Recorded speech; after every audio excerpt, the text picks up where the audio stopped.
to Learn More, the show that sounds like clickbait. But it's actually two dorks. I'm Lidi. I'm Dorm. Today, Dorm. Yeah.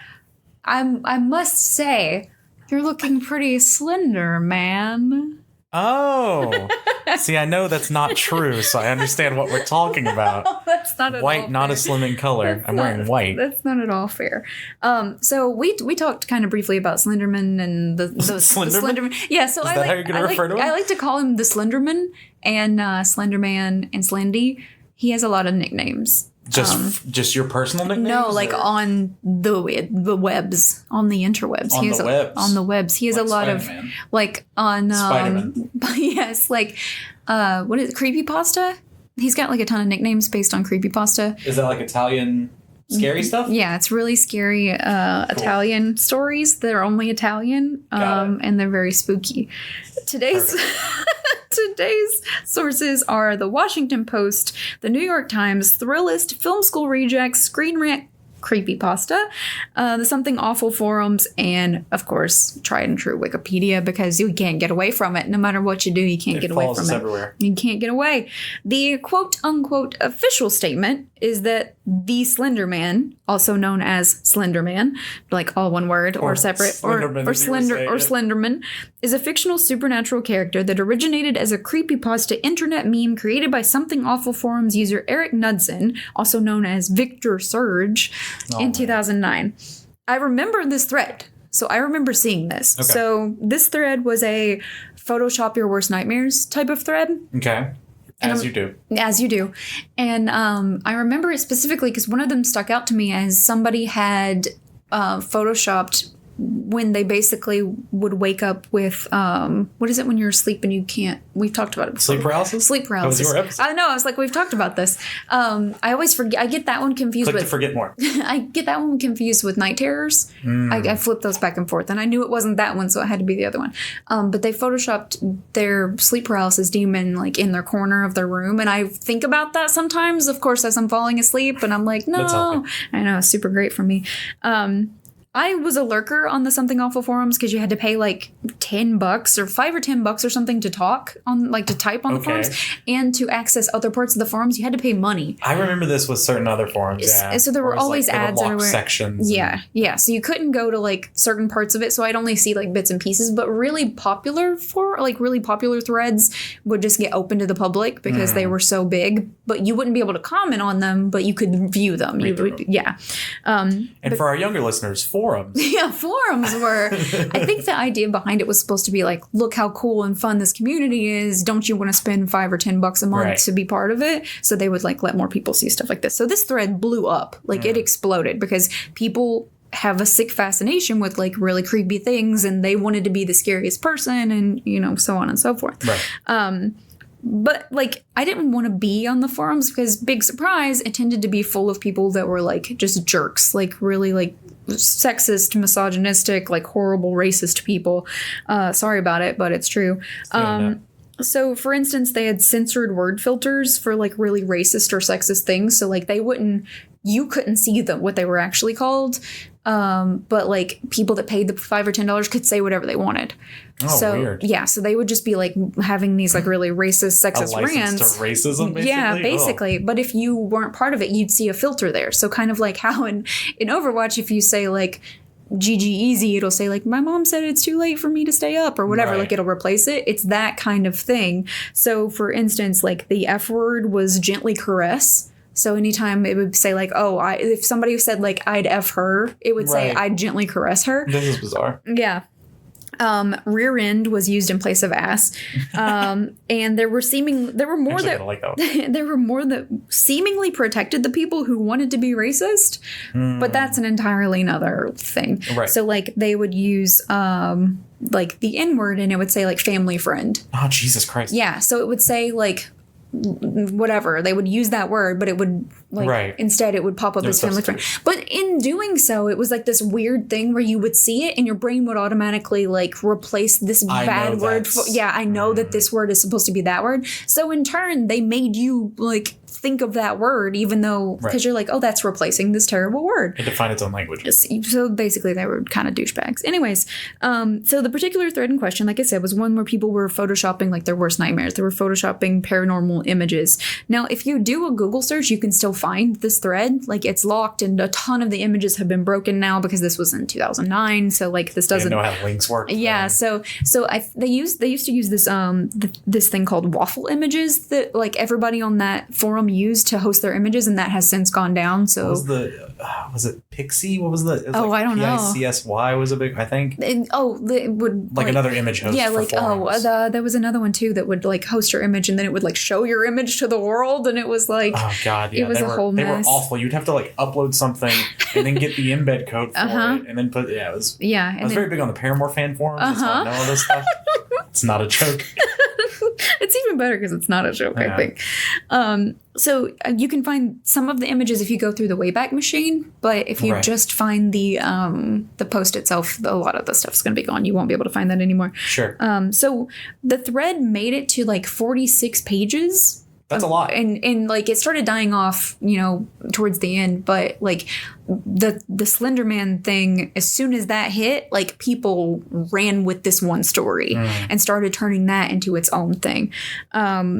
So one of the most chilling things is right below the very first Slenderman post, a user named Slidebite says, quote, "You just know a couple of the good ones are going to eventually make it to paranormal websites and be used as genuine," which was kind of creepy because that's exactly what happened. Like people ran with this, and I took a screenshot of it to keep it. Oh wow, I just haven't seen forum text in so right long. Look at that, isn't that with weird? The little picture with the gray box of it's so text. bizarre. Your little image over there and your little badge or whatever. So over the next few weeks after this forum post went up, Victor Surge continued to post Photoshop photos to the delight of the posters on the thread. Other people started joining in too, adding to the quote story and adding new bits and pieces to it. So by the middle of that month, the thread had moved from creating paranormal images and was basically just about creating images and background info for Slenderman. So like it was beyond paranormal, and people tried to drop in stuff about like their own experiences, and it would just get flooded by Slenderman stuff. So it was like people stopped trying to post their own, and it became pretty much just a Slenderman heavy thread. Yeah. So due to the nature of having multiple people adding to different sides of the story, there was never really a solid background of where it came from. So like some bits and pieces came from like random forum posters, some of it came from the original OP. Like a lot of the information kind of like wraps around in on itself. So there's no real background info, so it's made up. Like it's a made up story. It doesn't really have a background. Is everything paranormal ever. Go ahead. So I remember that he basically started out, like Slenderman started out as this super tall dude in a suit. And imagine one of those like Green Man suits, but all white. So it's just like, you know what I mean? Like just completely white face and stuff like that. So people were like dressing up as this and like superimposing themselves into images and saying that like, oh, he was in the woods and I saw him. Shadow. Mm-hmm. Yeah, it was like super bizarre. So from this, as the story kind of shifted and grew on its own, he suddenly would have tentacles or like multiple arms. He would have multiple legs. He would hang from the corner of your ceiling at night. He would like peek in at you through your window when you're trying to sleep. Sometimes he would only be after children, like specifically only children. Other times he would disembowel you if you looked at him. So like the story flipped and changed so much on itself that it never really had like a base. And you can look this up too, and it'll be like sometimes he does this and sometimes he doesn't do anything. Depending he's fake on the narrative. Right, yeah. So this is from Wikipedia. Media scholar and folklorist Andrew Peck attributes the success of the Slenderman to its highly collaborative nature. Because the character and its motives are shrouded in mystery, users can easily adapt existing Slenderman tropes and imagery to create new stories. So this ability for users to tap into the ideas of others while also supplying their own helped inspire the collaborative culture that arose surrounding the Slenderman. Instead of privileging the choices of certain creators as canonical, the collaborative culture informally locates ownership of the creature across the community. So in these respects, the Slenderman is similar to campfire stories or urban legends. So everybody's heard of like the woman in white urban legend. Right. Sometimes she's drowned her own kids, and sometimes because her husband cheated on her, and sometimes this happens, and sometimes like everybody has that story with some changes. Yeah. Like, because of the collaborative nature of society and because of urban legends like that, it was so easy to pick the story up and run with it. Sure. And multiple people wanted to do that. So the character's success comes from enabling social interaction and personal acts of creative expression. Although nearly all users understand that the Slender Man is not real, I should have a disclaimer, he's not real. They suspend that disbelief in order to become more engrossed when telling or listening to stories. So if you've ever been to the No Sleep subreddit, you've got an idea of what this feels like. So No Sleep is the opposite, well, not opposite, but is like, it's the fictional version of Let's Not Meet. So Let's Not Meet is, I was followed home by this man and it's a true story and it's terrifying and I never want to meet that man again. See, it's weird. I've never heard of Let's Not Meet, but I've been on No Sleep. Oh, okay. And then No Sleep is, there's a ghost in my room right now and it's killing me, help, bye. You know, so that's... Can I tell you about my favorite No Sleep story? Yes, of course you can. So yeah, they're basically just like horror short stories at this point. The best one I've ever read was about Chopped. Oh, you told me about this one. Yeah, like... You told me about this. A guy, to go really quickly, basically it turns into cannibalism. And a chef on Chopped, like, is using the blender and his finger accidentally goes in. And then all the judges are, like, totally...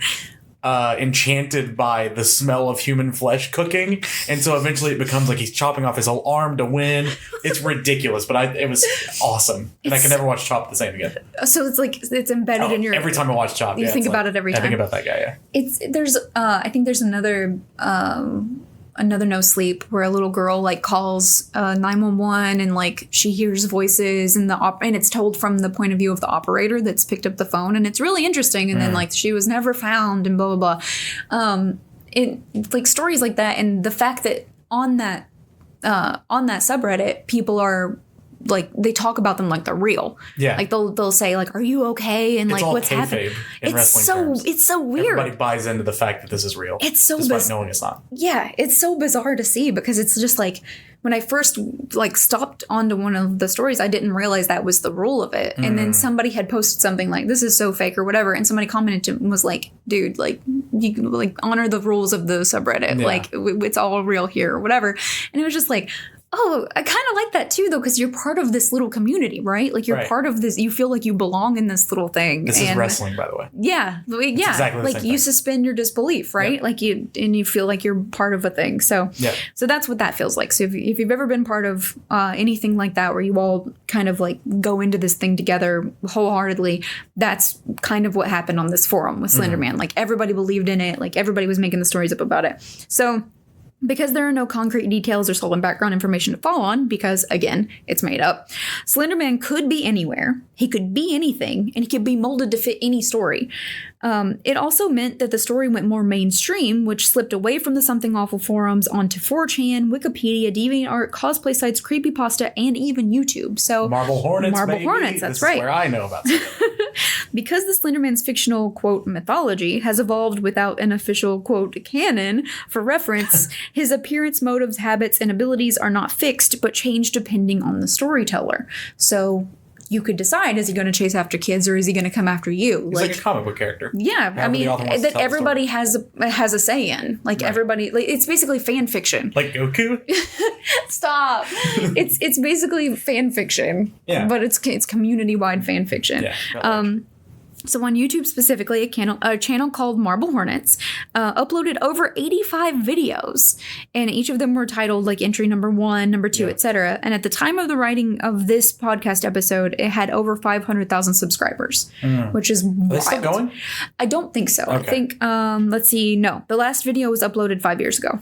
Oh, wow. That's still way more recent. Yeah, right? Considering that this was in 2009. I was in like high school. The whole thing started in 2000. I think after what we're going to talk about, which was these two little girls stabbed their friend over the Slender Man. Yeah. I think it kind of like dropped off a little bit. They were died down.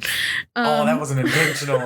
I'm sorry. Marble Hornets established the idea of proxies, which were humans who fall under Slender Man's influence, though initially they were simply violently insane rather than puppets of the Slender Man. Marble Hornets also introduced the idea that the Slender Man could interfere with video and audio recordings. So you'd see this in the game, you see this like in Marble Hornets, if he appeared, like it would get really staticky, the audio would get really crazy.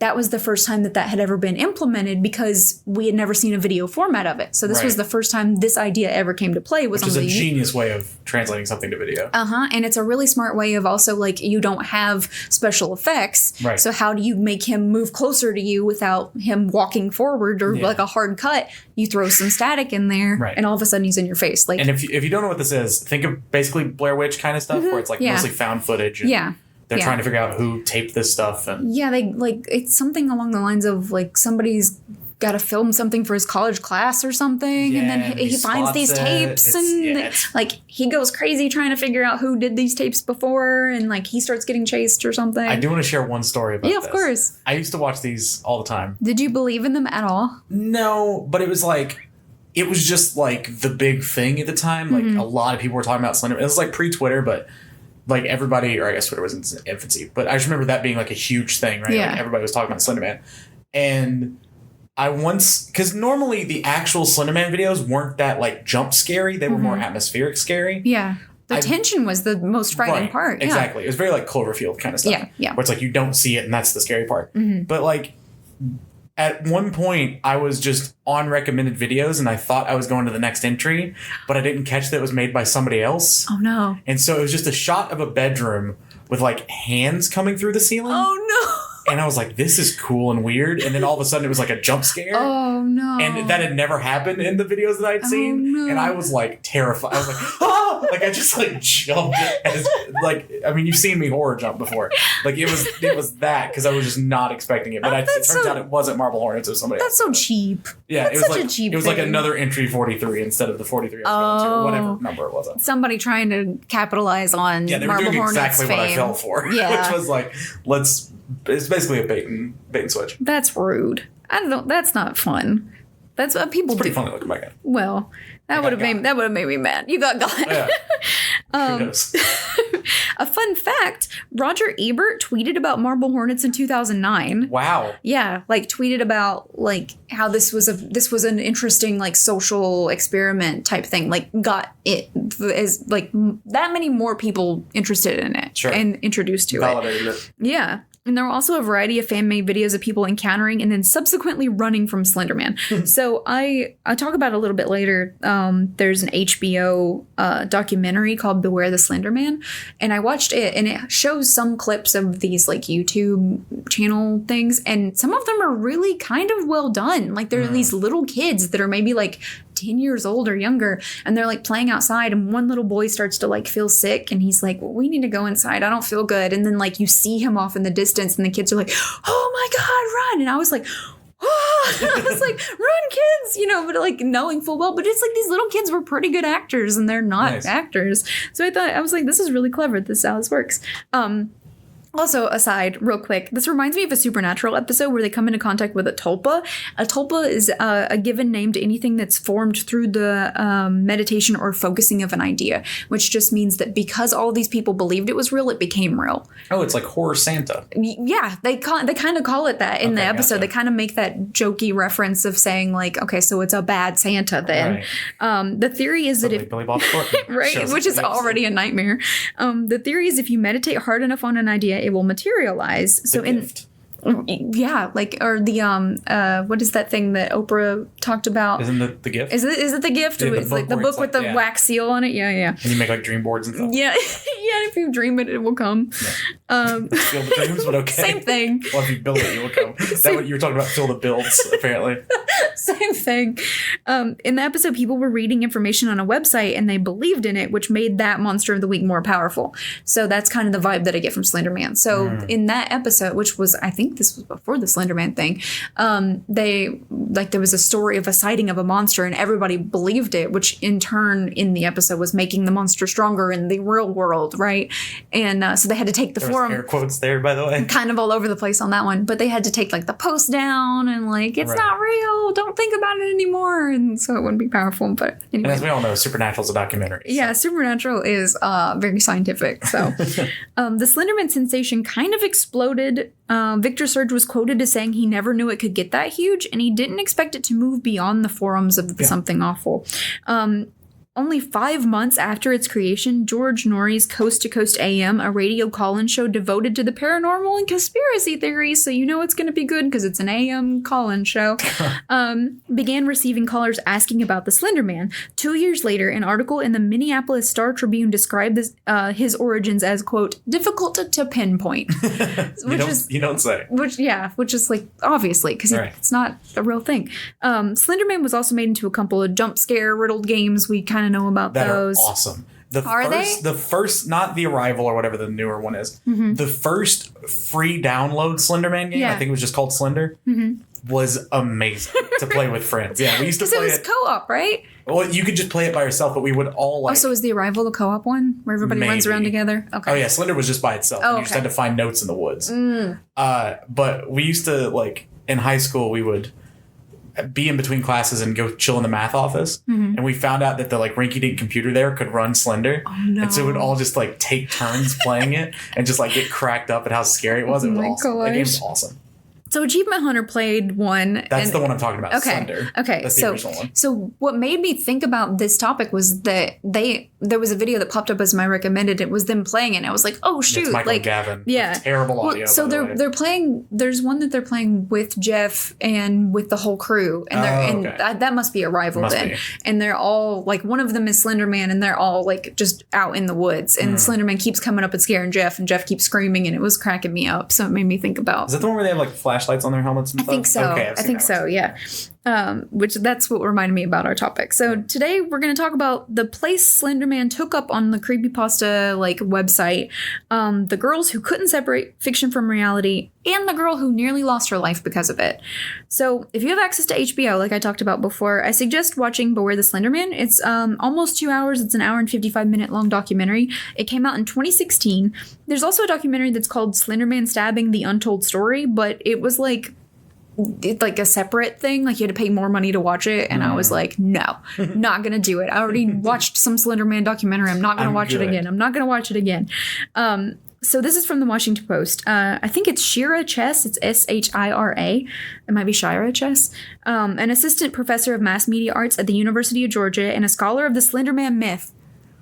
I'm just going to read that again. A scholar of the Slenderman myth. So they actually have people that like go to school and learn about like myths that are in society and how people like psychologically gather this information and combine it, and they study that, right? And then they become a scholar of Slenderman myth. Anyway, you don't think she's just devoted time to it and therefore she's a scholar of the Slenderman myth? No. You think there's a class at University of Georgia about Slenderman and she has perfected it? Yes, I think she got her BFA in Slenderman. Her BFA? Yeah. Fine arts. Weird. No. Excuse me. Fear arts. Oh my God. Bachelor's in Fear Arts. Come on, dorm. But anyway, so Chess says that we tell ourselves stories because we humans are storytelling animals, and to that end, horror stories take on a specific significance and importance because they function metaphorically. The horror stories that are our best are often metaphors for other issues that affect our lives on both cultural and personal levels. So Slenderman is a metaphor for helplessness, power differentials, and anonymous forces. So this is the understanding, is that Slenderman represents helplessness. And that's why people are so interested in it, is because like, well, once he's there, he can't do anything. So I'm helpless. Whoops. Oh, well, not my fault because Slenderman got me. It's very interesting to me. Yeah, I don't know if I buy it, but... Yeah, he's an infinitely morphable stand-in for things we can neither understand nor control, universal fears that can drive people to great lengths, even, it would appear, very scary, cold-blooded lengths. So we're going to talk about the stabbing. This is obviously... It's a Lidi episode, so there's violence and blood and near murder. And if you get upset easily, you may not want to listen. Also, we're not endorsing anything. And oh no, Slenderman's not real. Creepypasta's not real. Please don't stab your friends because you think Slenderman wants you to. He's not real. Did not reflect the words of. Oh yeah, retweets are not endorsements. Yeah. On Saturday, May 31st, 2014, in Wisconsin, a 911 dispatcher received a call from a bicyclist who found a 12-year-old girl. I thought I was going blind, but the lights were coming down. I had to set the... You're setting the mood. I was like, my screen's getting brighter, but everything else around me is getting darker. life was just hurting my... Sorry. A 911 dispatcher received a call from a bicyclist who found a 12-year-old girl on the sidewalk, begging for help even though she could barely talk.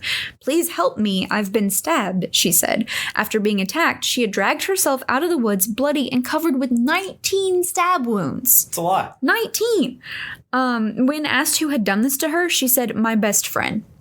Yikes. Morgan and Peyton had been best friends since 4th grade. So the girl stabbed her best friend, who had been her best friend since 4th grade. About 4 hours later, the police found two 12-year-old girls walking along a highway. One of them carried an old purse that held a kitchen knife with a 5-inch blade. In a backpack, what they had with them were granola bars, clothes, water, and photos to remember their families by as they walked to Slender Man's mansion. So they planned to go to Slender Man's mansion, Otherwise known as the Slender Mansion. Slender Mansion, and hang out with him. So Anissa Wire and Morgan Geyser, at least according to statements they made to police, truly believed Slender Man was real. According to the girls, he teleported and he read their minds, he watched them, and he threatened to kill their families. So to appease the Slender Man, they had to sacrifice someone. So they sacrificed one of their best friends. They decided to kill their close friend using a 5-inch blade, and Morgan stabbed Peyton 19 times in the arms, legs, and torso. One of the wounds missed a major artery by Peyton's heart by a millimeter. Oh. She would have been dead. She would have been killed. The attack was so vicious that blood had splashed up onto the trees in the area. Oh, God. Afterwards, they left her in the woods, went to a nearby Walmart, and washed the blood off their hands and the knife in a bathroom. In a public... Yeah. All right. See, this is what's bizarre to me. Like, 2 little girls walk into a Walmart. Bloodied? Covered in blood. Because, they had coats on, so maybe they took their coats off when they started stabbing her and put them on after. But, like, they're in the documentary, you can see, like, they show you photos of them, like, when they were brought in. And there's, like, blood on the front of them and, like, blood on their jackets and stuff. Like, obviously something has happened. Yeah. In Morgan's interview, she states, "I didn't want to do this." When the detective asks, "Then why'd you do it?" she says, "I was afraid of what would happen if I didn't." Watching the interview footage, by the way, is super chilling. Oh, I would not want to do that. It's super creepy. Because both of the girls are just monotone. Yeah, like, one of the girls specifically, they're like, basically saying, "Why'd you do this?" And she's like, "It was impossible to move on without it. Oh, God. We had to." Like, she's very, like... Oh. Super monotone, which, like, already, okay, sorry if you like kids, but kids are creepy in general. And, like, kids... Sorry if you like kids. Kids are creepy in general, and, like, a little kid who is just stabbed someone 19 times and sitting in front of a police officer going, "It was inevitable. Like, I had to do it." Like, whoops, had to. Like, that's terrifying. That's super spooky. Each of the girls shows very little emotion. At one point, Anissa says, "Do you know how far we walked?" And the detective was like, "What do you mean?" She's like, "Well, I'm not normally really, like, physical or active. I'm just wondering how far we walked. Like, do you know how far we walked? Was it, like, over a mile, or do you know?" Like... What a weirdly casual question. Like, super casual. Like, I'm not normally a physical person. Did we walk a long way? Did I do good? Like, was I physical good? Today? Like... Jesus. Not even really concerned about your friend, I guess, at that point. Right. Morgan says, "Is she dead?" I remember her asking specifically, like, "Is she dead?" Ugh. Yeah, which is very spooky. When the detective asks Morgan, "Why did you decide to stab Peyton?" she responds, "It was necessary," in a cold, detached voice. She also goes on to ask, "What happened to Bella?" which was the girl's nickname for Peyton, the girl that got stabbed. And then she asks, "Is she dead?" Teachers say Anissa would sometimes cry due to bullying or lack of friendship in school. And Morgan's parents say she would watch videos that included content that could be considered questionable. So both girls had, Anissa had, I think it was either, one of them had an iPad and would watch, like, Salad Fingers and would watch, like, all of these, like, kind of, like, weird, dark kind of cartoons that now we look at and we're like, that's so freaking weird. But at the time as a kid, you're like, ooh, it's so spooky and scary. Yeah. They would watch stuff like that. They would, like, look up all of, do you remember this creepypasta Momo thing that went around recently? Momo, yeah, with, like, the weird faces. Yeah, so it's that kind of, like, overly photoshopped spooky type stuff that's on creepypasta. Like, that's all it is. And, like, stories similar to No Sleep and stuff like that. Like, it's all what we would consider obviously fake, but is not necessarily obviously fake To a kid. or to someone with mental illness that maybe thinks that it's legit. So here's the timeline. The night before the stabbing, the girls were at a sleepover for Morgan's 12th birthday. 12 years old, stabbed another girl 19 times. Morgan's mother recalled that everything was, quote, normal that night. Anissa had planned to do it that night. She had planned, like, she was kind of the one who said, we need to do this because Slenderman's gonna kill our families if we don't. Like, we have to do this. And she wanted Morgan to be the one to stab her. And it was on Morgan's 12th birthday. She wanted to do it that night. So her plan was to kill Peyton, put her underneath the blankets to make it look like she was still sleeping, and then just run, like just leave. That plan fell through, though, because Morgan stated that she wanted to, quote, give her, meaning Peyton, one more morning. So Morgan was like, I'm not going to stab her tonight because she deserves one more morning. Of life? Yeah. Jesus. Yeah. The next morning, the girls went to a nearby park. After playing on the park equipment, they had originally planned to kill Peyton in the bathroom at the park, as there was a floor drain where they could drain her blood. Oh. So they thought about that, too. They were like, okay, well, if we kill her here, her blood could drain out of that drain. So this will be fine if we kill her here. Anissa mentioned that it was supposed to be easier to kill someone when they were asleep or unconscious. So she asked Peyton to close her eyes. What she was telling her was go to sleep. She just kept saying go to sleep. And Peyton was like freaked out by it, so she wouldn't go to sleep. Would be. Yeah, Peyton refused. So Anissa hit her forehead and slammed her head into a concrete wall in an attempt to knock her out. She didn't get knocked out. Like, they kind of argued back and forth about it. And then they left the bathroom, and she was all, like, upset. Peyton was all upset about it. And they're like, okay, fine. You know, we're sorry. We didn't mean anything by it. Let's just play hide and seek. Like, let's just play another game. Peyton doesn't want to do it, but the girls say they'll play whatever she wants to next. So if you play this with us now, we'll play whatever you want to play next. So Anissa and Peyton go off to hide together, and they head further and further into the forest. And Anissa told detectives like that she was trying to get her as far from the road as possible. Like she was trying to get her as far away as she could. Morgan then went looking for them, relaying that they hid. I found them. Like, that's how she said it. Morgan attempted to hand the knife off to Anissa, saying, I can't do it. You know where all the soft spots are. What? Yeah. So Morgan wanted Anissa to do it, saying that she couldn't do it, and she knew where all the soft spots were. And Anissa turned her back and said, you do it. Go ballistic. Go crazy. Make sure she's down. That's what she said about Peyton. Morgan refused to do anything without the distinct go-ahead from Anissa, who she walked about 5 feet away, turned her back, and said, now. So Morgan sat on Peyton's legs, leaned down to where she could whisper in her ear, said, I'm so sorry, and started stabbing her. So I think she said at one point, like, she just said something like, it's okay, kitten, or I'm so sorry, kitten, or something. Like, she called her a kitten, and then she started stabbing her. Peyton, after this happened, Anissa told her she was going to get her help. Like, she was like, I'm going to go get you help. And then they just left with no intention to get her help. Peyton knew, I'm assuming, like, fight or flight kicks in. You're like, I don't believe you. Right. One, you bashed my head into a wall. Two, you stabbed me. Yeah. I'm going to try to get help for myself because I highly doubt you're going to try to help me. So she dragged herself by her elbows, like pulled herself out of the woods. Yeah, Jesus. like pulled herself out of the woods because she couldn't really walk because she was stabbed like all over. So at first she tried to get to the street, but Anissa turned her around and tried to send her further into the forest. And she told Peyton to lay down to slow the blood flow, and she would go get help. They weren't going to go get help. So Right. she ends up crawling out of the woods where the bicyclist found her, and she eventually got help. And they have in the documentary, they have the audio of the bicyclist calling 911 and saying, like, there's a young girl here who's been stabbed. And the operator's like, stabbed?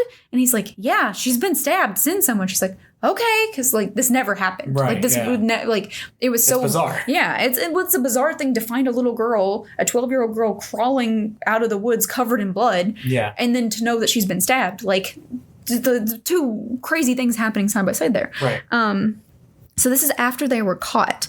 In a victim impact letter to the judge, Lautner's mother, Stacy, wrote, Morgan's mother, Stacy, wrote, she wouldn't go into the basement because the last time Morgan was at our house, the basement rec room was where they played and slept. When she did finally move back into her bedroom, she refused to unlock the windows or open the curtains. Or no, sorry, this is Peyton's mother. She wouldn't go into the basement because the last time Morgan was at her house, the basement rec room was where they played and slept. When she finally did move back into her bedroom, she refused to unlock the windows or open the curtains. She slept with scissors under her pillow. So this is the little girl who had been stabbed. Right. Obviously scarred for life. Yeah. Literally, physically. Mentally. Like, mentally, emotionally. Like, how does one come back from that? Right. Like, you're already having, like, you're 12 years old. You're already going through some of the weirdest, years of your life. Yeah. And one of your friends literally tries to kill you. Like, okay, cool, awesome. The girls were charged with attempted first-degree murder, and Wisconsin law required that they be treated as adults. So at the time, they faced up to 65 years in prison.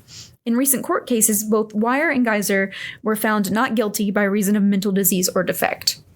So Morgan was diagnosed with schizophrenia, a chronic and severe mental disorder that affects how a person thinks, feels, and behaves, an oppositional defiant disorder. So ODD, which is really, it's rude because it's odd. Oppositional defiant disorder, that's rude, is a type of behavior disorder. It's mostly diagnosed in childhood. So children with ODD are uncooperative, defiant, and they're hostile towards peers, parents, teachers, and other authority figures. They're more troubling to others than they are to themselves. So there's this really wild moment where they talk about Morgan in the documentary, and she talks about how she has been seeing ghosts since she was 3. Like, she remembers seeing and talking to people, like, that aren't there since she was 3. She stated that she spoke to multiple fictional characters, including Snape from Harry Potter. Okay. And that one of her classmates was a Pegasus. All right. Yep. She also stated that she wasn't concerned about jail because she would just use the Vulcan mind control to make herself feel brave. So she wasn't worried about jail because she was she was a Vulcan, so it was fine. In the documentary, it's revealed that Morgan's father has schizophrenia. So it's it's implied in the documentary that she has kind of like developed schizophrenia based on her dad having it, inherited it, yeah. And her dad has this like really kind of sad moment where he's talking about it, and he said he never really knew she had that. And Morgan said that she had tried to bring it up to her parents before, but like when you think about it, like a 6-year-old kid that's like talking about imaginary friends, like you don't think... I talked to Snape. It's like, oh, cool. It was like, oh, haha, you just watched Harry Potter and you talked to Snape. Yeah. You don't think like they're actually seeing these things they think are real. Right. And the dad talks about how like you see Satan in the back seat and you know Satan's not in the back seat, but you see him there anyway. Like he's there looking at you and you know he's not there, but you still see him. And so he like starts crying and like gets really upset. And he's like, I never, you know, he feels guilty because he feels like he caused, you know, Morgan to have that. Which it's kind of a sad thing. They believe that she had it long before it was determined that she like was actually diagnosed with it. Sure. And so this to me, which of course I'm not a professional in, you know, adolescent psychology or anything like that, but like it sounds like Anissa kind of convinced her that like you have to do this because if you don't, our families are going to die. Well, when you've already seen a Pegasus and Snape and talk to ghosts, like Slender Man is the next like logical step. That's real too because you've seen photos of him on the internet, and so he must be real. And then you have this friend who's telling you he's real. And so this must be a thing we have to do in order to save my family, which is pretty sad. Morgan's room, when she was being held, was full of notebooks full of frightening drawings and messages, Barbie dolls with arms and feet cut off, marks on their bodies, like red X's on their chests and on their stomachs. She'd like pop their legs off, like cut their feet off. And she had red marker like through their eyes and like on their cheeks and stuff. It was stated by a psychiatrist during trial that Morgan believed her family wouldn't be safe if she didn't attempt to kill Peyton. He believed that her psychosis played a huge part in her act and the violence. So, sad as it is, like, Peyton kind of doesn't really have any closure. Because, like, she was attempted to be killed by her friends. But her friends were, you know, mentally unstable. So, like, they can't really serve time in like a jail. So like, is it possible that at some point they could get out, you know, like if they're on medication? This reminds me of there was a case in Canada where a guy, he had like bipolar disorder or schizophrenia or something, didn't take his medication anymore. And he had a very severe case and he thought he was fine. So he stopped taking his medication and he got on a bus and he cut somebody's head off. Jesus. And it's obviously a lot more nuanced than that, but that's the nitty gritty of it. And then once he started taking his medication again, he was leveled out and he was considered fine, was released, and now walks the streets of Canada again, where that boy's mother, whose head was chopped off, like could come in contact with him at any given time and know that this man killed my son, but... Yeah. Anyway, not to say that everybody with schizophrenia is dangerous or anybody with any kind of mental illness is dangerous by default. That's not how this works. There are varying degrees of severity, just like anything else in the world. So they were both ordered to spend decades in mental health treatment, starting with inpatient treatment in a state mental hospital. In August of 2017, Wire pleaded guilty to a charge of attempted second-degree homicide due to mental illness or defect. Then in September of 2017, Wire was found not guilty because she was mentally ill at the time of the attack. In December of 2017, Wire was sentenced to be committed to a psychiatric hospital for 25 years, and she'll remain there until she's 37 years old. So she has to stay there until then. Geyser, who was 15 at the time, pleaded guilty to attempted first-degree murder. Which ones are Wire and Geyser, by the way? So Wire is Anissa. Okay. And Geyser is Morgan. The plea was part of an agreement which saw Geyser enter the plea and then for the judge to find her not guilty by reason of mental disease or defect, meaning she was ultimately not to be held responsible for the attack. In February of 2018, Geyser was sentenced to spend 40 years in a mental health unit. Geyser was overcome with emotion during the sentencing hearing, saying, quote, "I just want to let Bella and her family know that I'm sorry." There's not a win anywhere. No, this sucks. At the end of the story, like there's not a win for anybody. Basically, the moral of the story is don't believe everything you hear online. But it was just this was such a bizarre thing. I think from my perspective as like seeing it develop, like seeing this like weird monster thing come to life on this forum and then see it develop and grow and become this big thing and everybody was scared of it and there were like there's films now like right. based around the Slender Man, the Hollow Man or whatever, they don't call him the Slender Man, but there's like there's the one Slender Man movie. Oh yeah, okay, that's right, that was like kind of indie sort of. Yeah, but then they like pulled it from theaters because it had the stabbing happen like right before, right after, during its screening or something. It was weird. It was, yeah. It was interesting to me to see it like in the forums and then see it kind of grow into this thing. And it was kind of interesting to hear that people are still talking about it. Like this was put on forums in 2009. Like it went. That's 10 years ago. Like, yeah, like it popped off in 2009. And like this girl, these girls did these stabbings and like, years after that. Like that's, it's so strange to me to think that it's grown so far in cultural and it's become like in our culture and it's become such a phenomenon that people, one, believe that it's real. Yeah. And two, are willing to kill over it. Right. But like I had never heard of anything about a Slenderman mansion. Like I never knew any of that. So I don't know where they were getting that from. I think it had something to do with like the games. Like he has like a house in the games or something. I don't know. So like all of it comes full circle in the end, and it's just that the internet's bad. Don't trust the internet. Never trust the internet. But don't use it. But Peyton is, healthier now, obviously, than she was when she had 19 stab wounds. I would hope so. But yeah, her mom said that, she, at the time of when I was reading the interview, it said that she still has wounds that burn. Like they hurt so bad, and because they were trying to heal, that they would burn. And she was like, she's always going to remember this. But her family has no closure. No. Like her family has no, and it's sad on both parts too, because like Morgan and Anissa were like believed what they were doing. Like they weren't aware that what they were doing was necessarily wrong. They thought they were going to save their family. So they believed what they were doing was right. So it's like all the way around, it's just a sad story because everybody just kind of got hurt in some way all the way around. Sure. And that's another episode by me.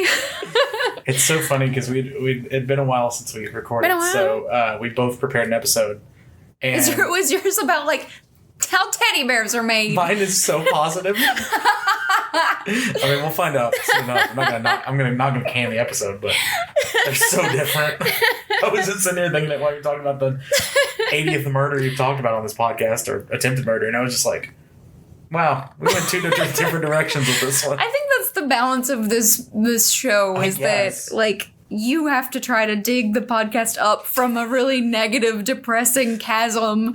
And when you do yours, I'm just like, haha, this is fun. Oh, I don't have to be part of it. Like, I just have to listen. Mine's about, like, one of the, well, I won't say, but it's very different. You could give a hint for next time. It's about one of the greatest female journalists of all time. And how awesome she was. Did she write about murder? No. Shame.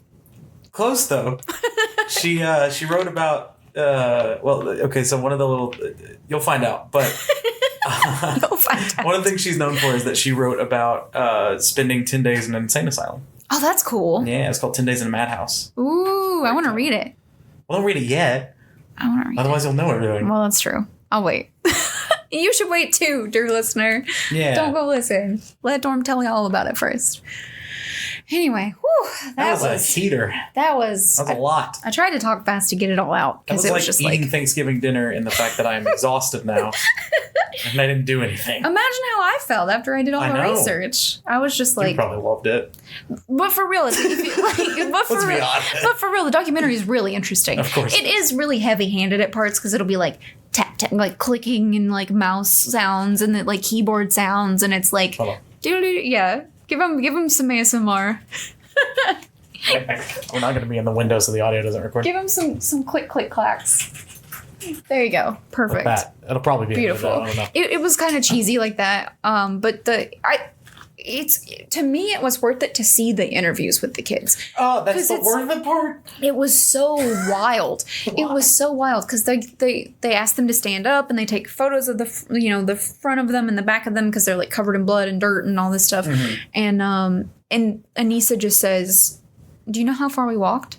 And I was so blindsided. I was just like, because the detective is like, "What do you mean?" She's like, "Well, I'm not normally active, so I'm just wondering how far we walked." And it was like, "You're not worrying if your friend has bled to death and is dead?" I'm just shaking my head. Like, you're not worried about any, like, killer kids are terrifying to me. You said all kids are terrifying. Well, yeah, but especially kids that have the, There was a part where you were saying something serious and I was just laughing again about the kids are terrifying line. Kids are terrifying. Not all kids. Hashtag not all kids. Yeah, well. Most of them.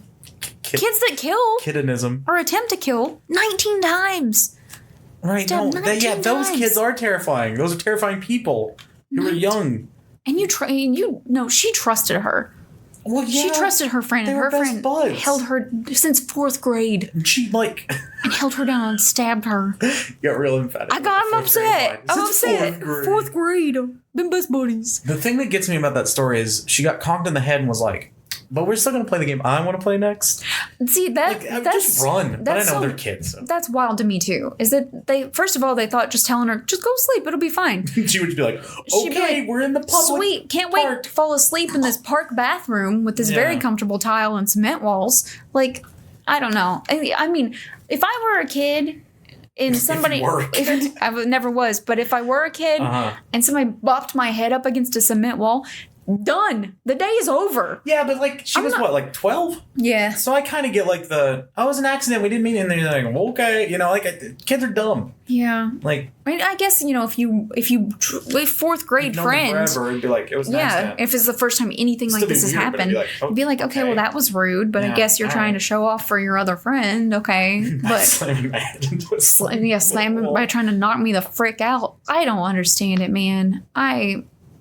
Anyway. That's just spooky. Thanks for coming to the show. Is that the stinger? Thanks for coming to the show. Spooky. Dorm, where can people find you? That's just spooky is the name of my branched off podcast where we just talk. My sidecast? What?